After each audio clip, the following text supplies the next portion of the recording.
সুপ্রিয় শিক্ষার্থী, আসসালামু আলাইকুম। আরিফস একাডেমির পক্ষ থেকে তোমাদেরকে জানাই শুভেচ্ছা। আশা করি তোমরা ভালো আছো এবং সুস্থ আছো। তো আজকে আমি তোমাদের গণিত বইয়ের পৃষ্ঠা নম্বর 104, ঠিক আছে?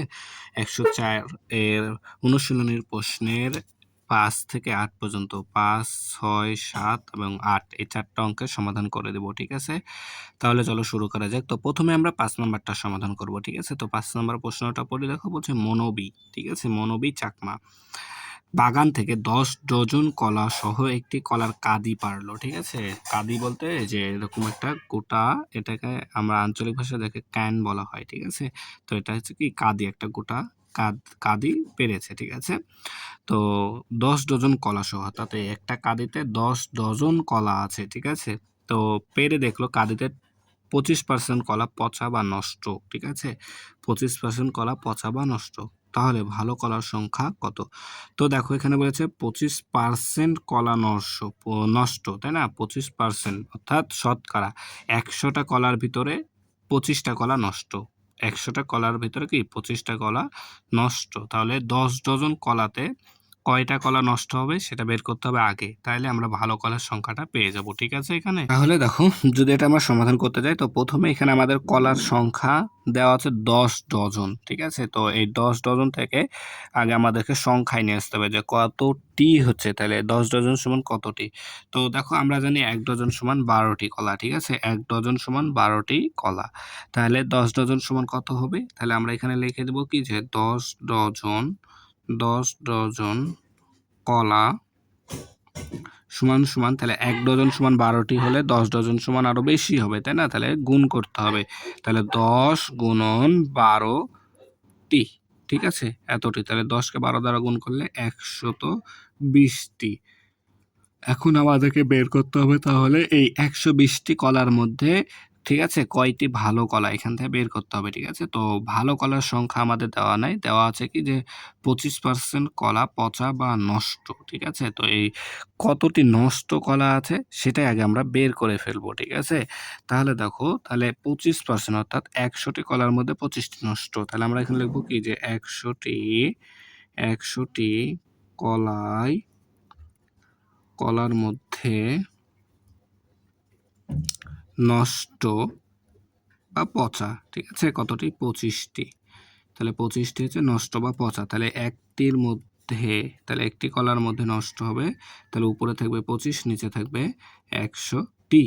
তাহলে আমাদের মোট কলা আছে কতটি? 120টি, অর্থাৎ 10 ডজন। তাহলে অতএব 120টি কলার মধ্যে নষ্ট, তাহলে গুণ উপর, এটা কি হয়ে যাবে? উপরেরটার সাথে গুণ হয়ে যাবে, তাই না? 25 গুণ 120, আর নিচে 100 আছে, 100 থেকে যাবে। তাহলে এখন যদি আমরা হিসাব করি, তাহলে দেখো এই শূন্য আছে একটা উপরে, এখানে একটা শূন্য কেটে যাবে, ঠিক আছে? এরপর দেখো যদি আমরা আবার কাটাকাটি করি, তাহলে 5 দুগুণ 10 আর 5 5 25, ঠিক আছে?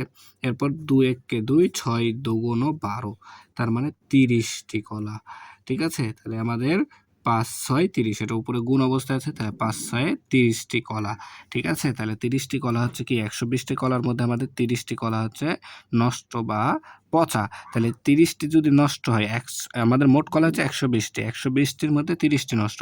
তাহলে আমাদের ভালো কলার সংখ্যা কত হবে? 120 থেকে যদি 30টি বাদ দিয়ে দিই, তাহলে কিন্তু আমাদের ভালো কলার সংখ্যা চলে আসবে।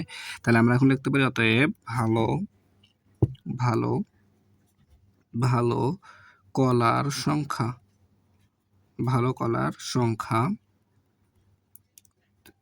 সমান সমান 120 বিয়োগ 30 টি, ঠিক আছে? সমান সমান 120 থেকে 30 বাদ দিলে 9 3 12, 90টি কলা, ঠিক আছে? তাহলে উত্তর হবে 90টি, ঠিক আছে? তাহলে ভালো কলার সংখ্যা কয়টি? আমাদের 90টি।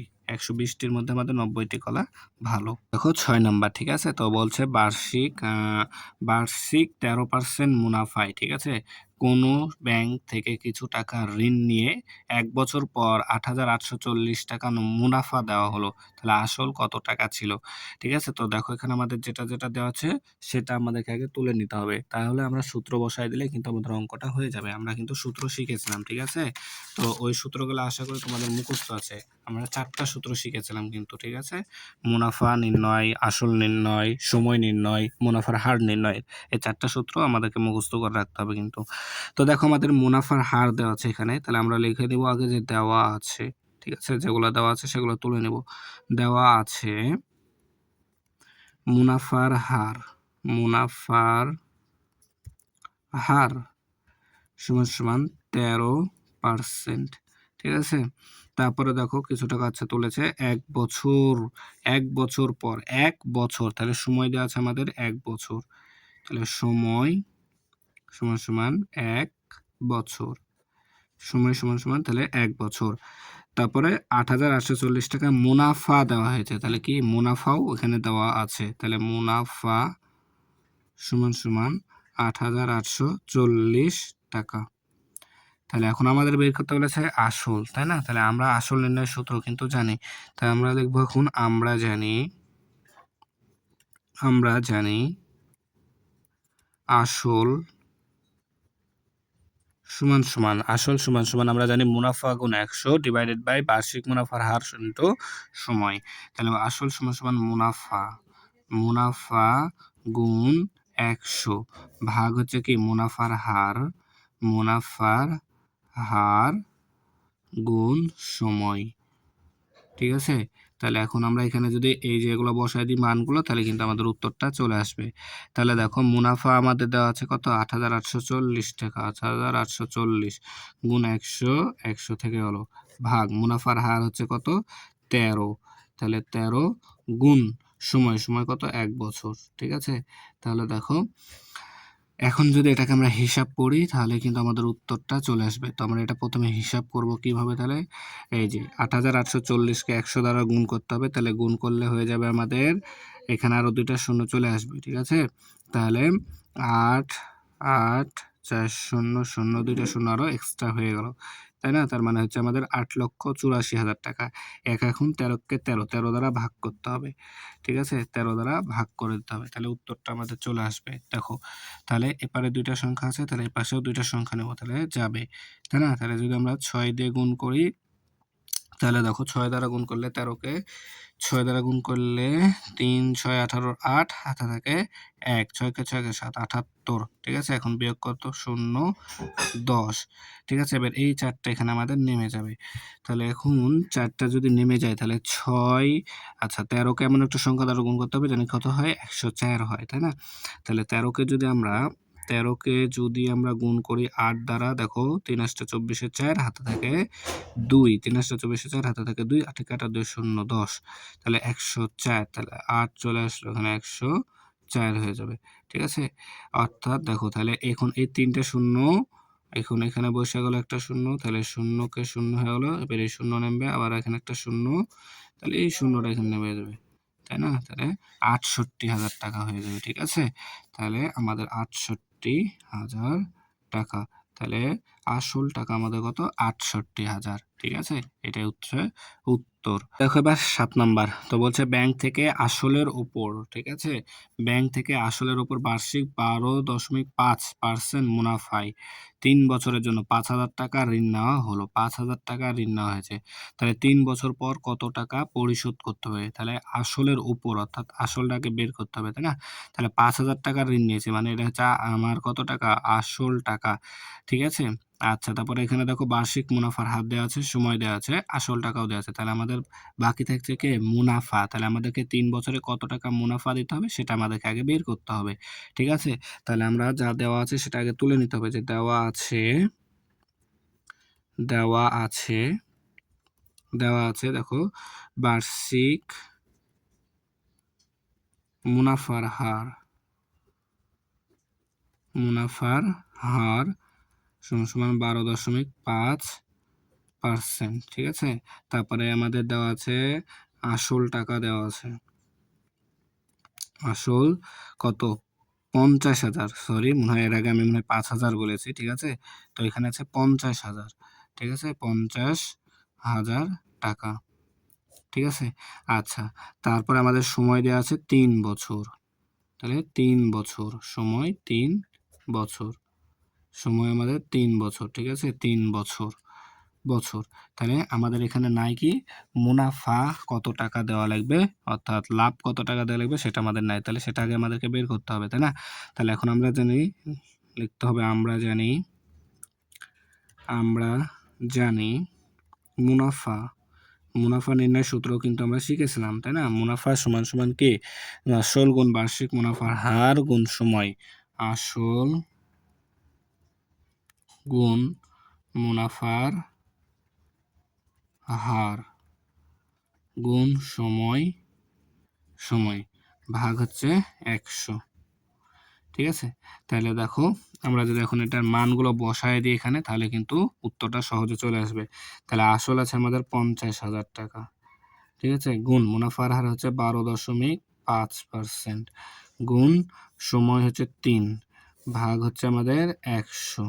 তাহলে দেখো নিচে দুইটা শূন্য আছে, তাহলে উপর থেকে আমরা দুইটা শূন্য কেটে দেবো, তাহলে থাকবে 500।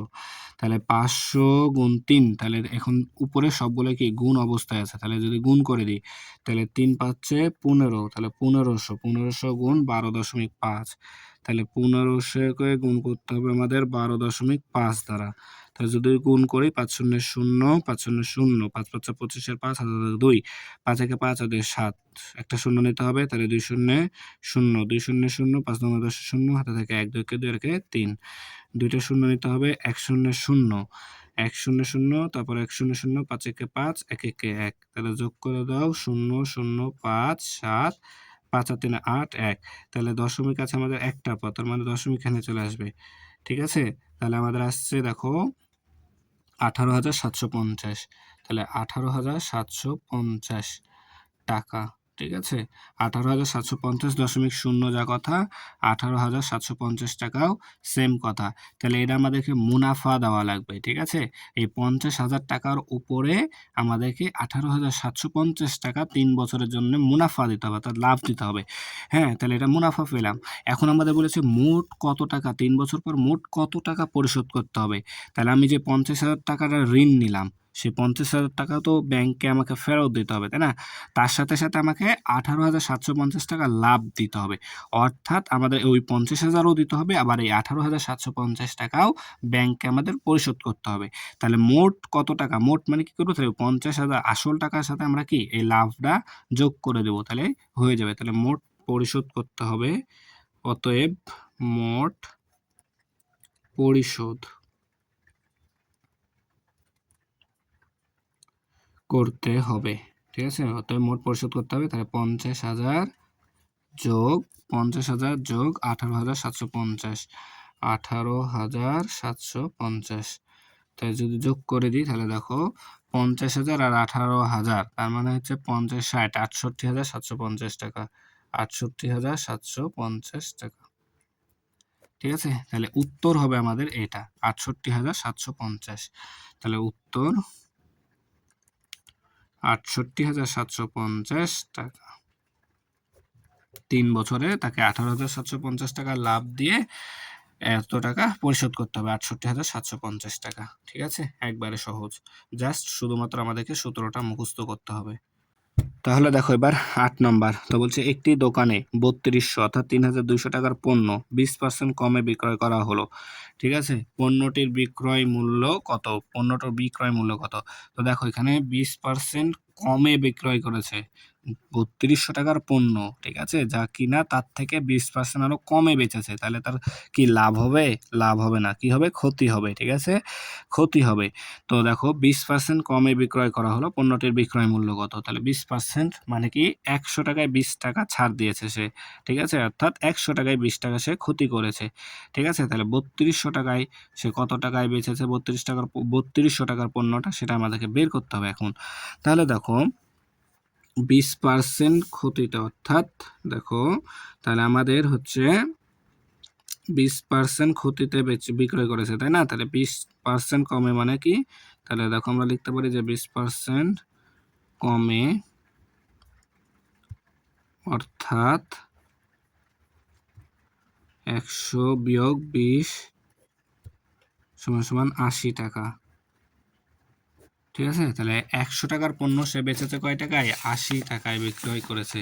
ঠিক আছে, 100 টাকার পণ্য সে বিক্রয় করেছে 80 টাকায়, তাই না?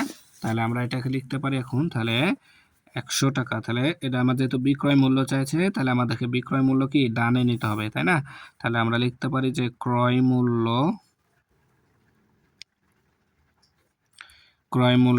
100 টাকা হলে বিক্রয় মূল্য ৮০ টাকা। ঠিক আছে না? ৮০ টাকা। তার কারণ কি? সে 20% কমে অর্থাৎ ক্ষতিতে 20 টাকা ক্ষতিতে বিক্রয় করেছে এজন্য। ঠিক আছে? তাহলে ক্রয় মূল্য ১ টাকা হলে বিক্রয় মূল্য কত হবে? ৮০ থাকবে উপরে আর এই ১০০ যাবে নিচে। এত টাকা। তাহলে আমাদের অতএব ক্রয় মূল্য কত আছে? এই ৩,২০০ টাকা। তাহলে ক্রয় মূল্য ৩,২০০ টাকা হলে বিক্রয় মূল্য এটা উপরে চলে যাবে গুণ হয়ে যাবে ৮০ র সাথে। তাহলে ৮০ গুণ ৩,২০০ ভাগ ১০০। তাহলে দেখো এখন আমরা এটা কিভাবে করতে পারি? নিচে ২টা শূন্য আছে কেটে দিলাম, উপরে ২টা শূন্য কেটে দিলাম। ঠিক আছে? তাহলে এখানে থাকছে ৩২ আর এখানে থাকছে ৮০ গুণ অবস্থায়। তাহলে ৮ দুগুণ ১৬ ৬ হাতে থাকে ১ ৩ ৮ ২৪ আর একে ২৫ ২৫৬ আর এখানে একটা শূন্য আছে এই শূন্যটা এই পাশে দিয়ে দিতে হবে। ঠিক আছে? তাহলে ২৫৬০ টাকা। তাহলে দেখো তাহলে বিক্রয় মূল্য হচ্ছে কত? ২,৫৬০ টাকা। তাহলে কত টাকা লস তাহলে না? তাই না? তাহলে উত্তর আমরা লিখতে পারি উত্তর ২,৫৬০ টাকা। ২,৫৬০ টাকা। তাহলে আশা করি অঙ্কটা বুঝতে পেরেছো। ঠিক আছে? তাহলে আজকে এই পর্যন্তই। ভিডিওটি ভালো লাগলে অবশ্যই লাইক, কমেন্ট, শেয়ার করতে ভুলবেন এবং পরবর্তী ভিডিও সবার আগে পেতে আমাদের চ্যানেলটি সাবস্ক্রাইব করে রাখো। আল্লাহ হাফেজ। আসসালামু আলাইকুম ওয়া রাহমাতুল্লাহ।